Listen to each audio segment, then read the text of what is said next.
Today is Saturday, walang pasok. Kaya sa video ito, papakita ko sa inyo ang Saturday routine natin. Every Saturday guys, ganito ang ginagawa ko. Pupunta sa gym, minsan naglalakad, minsan nagbabike, going to gym. Di naman kasi ganun kalayo ang gym dito. Ngayon, nakabike tayo, kaya tamang-tama para mapakita ko ang ilang bahagi ng Kincho na kung saan tayo nakatira for many years. So I'll be touring you around guys. Please keep on watching. Sa lugar na to, ang daming department store. Siguro nasa 5. Kaya nandito na lahat. Kaso di ko na mapapakita kasi ibang way yung dinaanan natin. Ang Kincho ay nasa Tokyo. So expect mo paggabi, napakaraming ilaw. Nasa city kasi.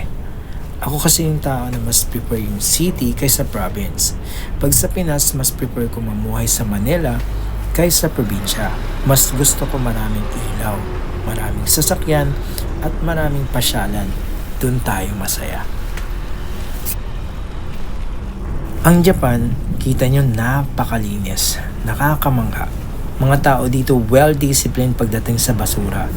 Yung mga kalat nila, inuuwi nila at doon sa bahay na lang nila tinatapon. Ganon sila ka-discipline pagdating sa basura.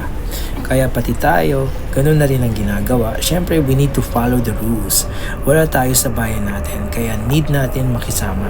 Sana ganito rin sa Pinas. Sarap mamuhay sa Japan pag marami kang pera. Pero pag wala, lantang gulay ang katawang lupa mo dito. Kasi pag di ka magtrabaho, paano na mga bills mo? Ganon mamuhay dito sa Japan guys. No work, no pay. Di ganun karangyang mamuhay sa Japan. Kaya yung iniisip ng iba na maganda buhay dito, nagkakamali kayo. Ito nga pala ang Kincho Station. Dito tayo sumasakay going to work. Although sa kabilang side tayo madalas dumaan. During Saturday lang tayo napapadaan dito kasi nga ito yung malapit na way going to gym.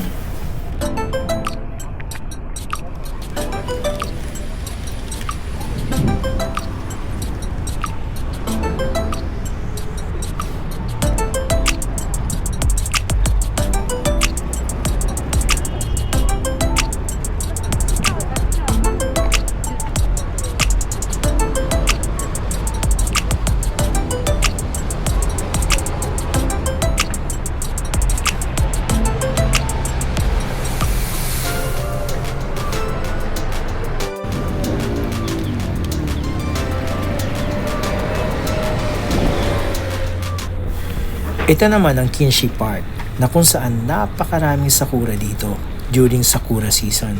Daming tao na nag-cherry blossom viewing dito. Sa ngayon, ang ilan sa mga sakura ay wala ng mga dahon kasi nga fall season.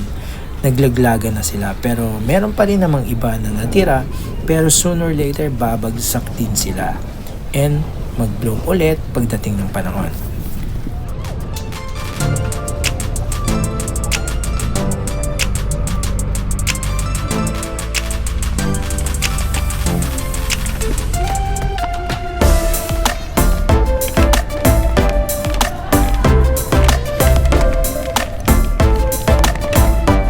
Dito tayo nag-gym guys for 1.5 hours. Pagtapos ko mag-gym, mag-lunch, then mag-ready for running ng afternoon. Napakalawak ng gym na to guys. Pero unfortunately, camera is not allowed inside. So hanggang dito muna tayo. After natin mag-gym, tapos mag-lunch, pahinga ng konti, then running.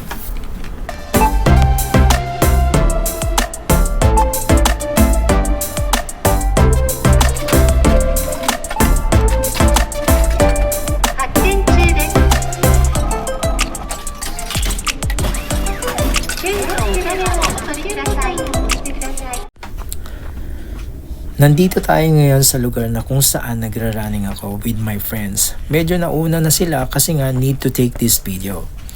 Ganito kaganda ang place na to for running.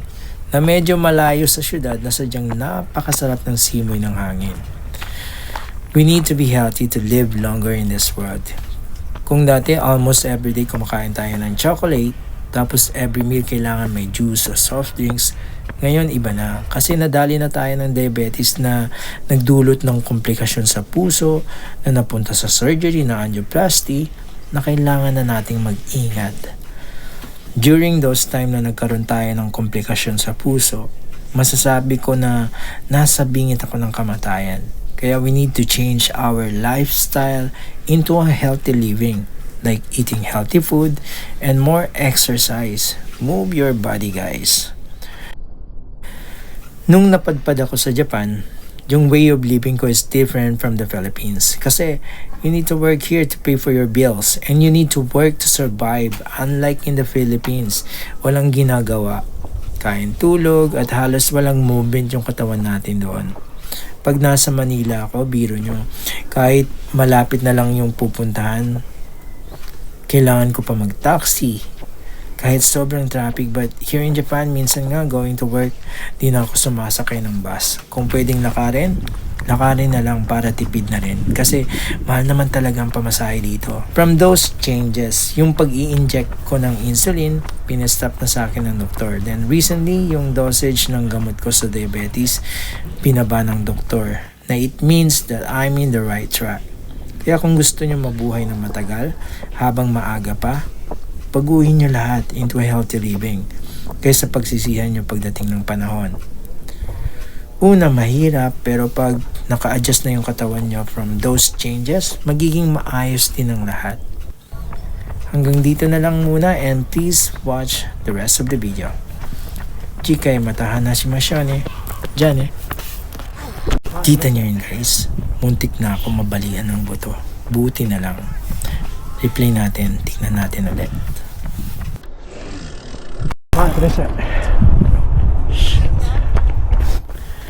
Kaya we need extra careful.